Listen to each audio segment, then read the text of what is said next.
What's going on, guys? dj.lostax here. Welcome back to the channel and welcome back to another gig log. Today we are back at the barn at Monterey Valley for Erica and Cole Gibson's wedding ceremony and reception. Basic setup here today, just the 2 RCFs, 2 Wash FX4s, and then my JBL EN1 out for ceremony. Getting ready to kick things off here in about 30 minutes, so I'll catch up with you guys after the ceremony. Peace.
One of the last things he said to me was, about damn time.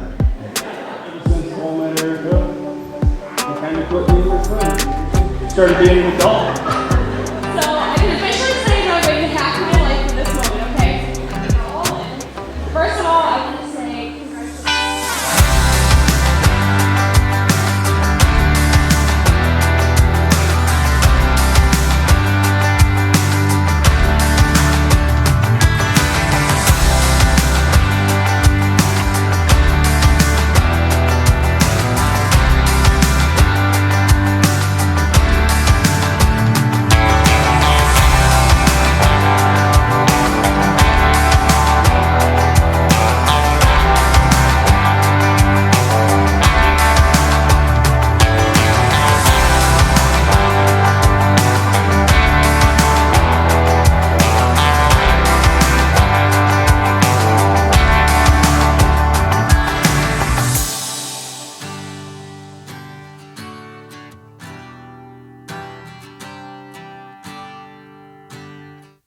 Alright guys, that's another gig log in the books. Another gig in the books, rather. Not so much of a log there, as you noticed. I did have a little bit of a mechanical issue / technology issue with my Canon G7X Mark II. All of the video footage that I filmed with this ended up being corrupt, so I couldn't use any of it, which super sucked. That first little clip, luckily I had filmed with this Canon Rebel SL2, so I got that, but everything that I filmed with this failed me. So if you are recording your gigs, probably a good idea to run 2 cameras. So like the camera that I'm recording on right now is the Canon Rebel SL2. I use this one on a tripod, usually behind me somewhere, and then this is the one that you see me talking to most of the time. And if I get any shots out on the dance floor, that's usually because I run out there with this and get some shots, because this thing, for being so small and compact, does really well in low light. The audio quality sucks, but you can get some pretty good shots in low light. Now the G7X Mark III has an auxiliary mic input on it, so you can run an external microphone like I do on this Canon, which I have the Rode Video Micro on this camera, and it sounds really good. As you can tell, like right now, this is very good quality audio, considering it's just a little mic that big. Rather than having a big shotgun mic over my head, I just have the little mic on top of the camera. But enough about the camera stuff. Back to the gig log itself. So overall, awesome gig, super fun. Ceremony and reception both went off without any sort of issue whatsoever. I did have a few slightly over-intoxicated people there at the end that were bugging me for some songs, and you know, that always can be kind of stressful when you've been there all day and, you know, you're sober, and next thing you know, you got these guys just bothering you telling you next song, or play something we can dance to, or you know, all those songs. Actually, I might get some shirts made that say play something I can dance to. If you'd be interested in buying one of those, leave me a comment down below, because I got a buddy with a print shop. I can get some of those made. So the only new equipment that I used for this gig was I got a brand new Sennheiser wireless mic. So I moved on from my Shure. I ended up selling that to one of my other guys because he needed a better wireless mic, and I was interested in switching over to Sennheiser anyway. So I picked this sucker up. I'll leave a link to it down in the description. It was $5.99 on Amazon. Pretty good deal. This is actually on the 470 to 516 megahertz range, which is the A1 band, which is the best band out right now from what I've been told. This is the EW100G4, and let me tell you, this thing sounded freaking phenomenal. So one issue that I always had with my Shure was you had to really be up on it for it to pick up well. This Sennheiser, you can see I had a little bit of an issue with the maid of honor. She just didn't have very good mic etiquette. I mean, she had it out here, out here. I call it the reverse Ricky Bobby. So instead of people's hands going up, her hands were going down. So microphone was just going down, down, down, over here, over there, doing that. And it was still picking her up pretty well. I was very impressed with this mic. We actually did a phone call as well. So the groom's uncle just had heart surgery, so he wasn't able to be there.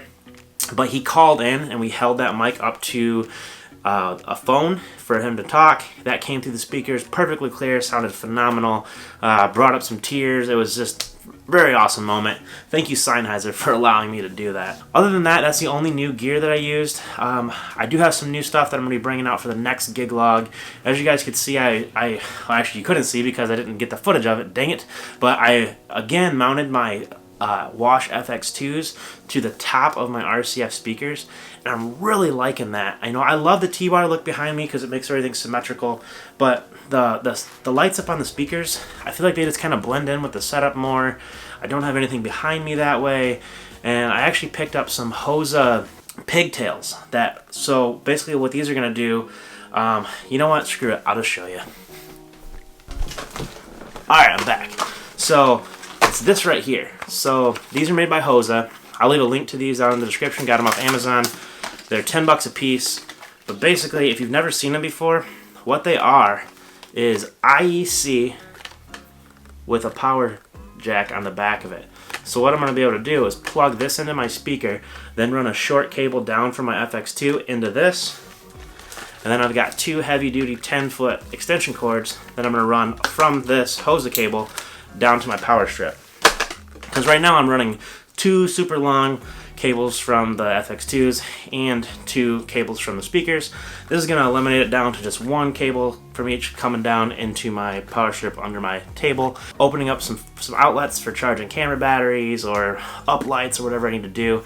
I just think that's going to be a way more functional, I guess, way to do things. Plus having that one less cable on each of the speaker stands is going to help as well, because I do use the gravity clips. If you've never seen the gravity clips, I don't have any with me, but they clip onto your speaker stands, allows you to run your cables through there. You don't have to use gaff tape or, you know, those Velcro ties. Super awesome. Those are linked down in my description as well. Pick some up if you're not using those. Alright guys, enough talking about all the gear that I'm going to be using for this next wedding, and let's finish this video up. So overall wedding went off great. Loved it. Great crowd. Did quite a bit of dancing. I did touch up on my country because the last wedding I had a lot of requests for country and I didn't have a lot of it. So I did touch up on that, which helped for this one because these guys requested a lot of country as well. So having that stocked up, that helped a lot. Erica, Cole, thanks again for having me. Really appreciate it. Guys, help my algorithm. Leave me some comments down below. Hit that like button if you liked what you saw today. Lots of cool stuff coming from my channel. About to round up wedding season, which means I'm going to get back into the tips and the tricks and all sorts of stuff I learned this year. And basically just things that I've learned that have helped me that I'm going to pass on to you to help you become better DJs as well. So leave me comments down below, guys. See you in the next one. Peace.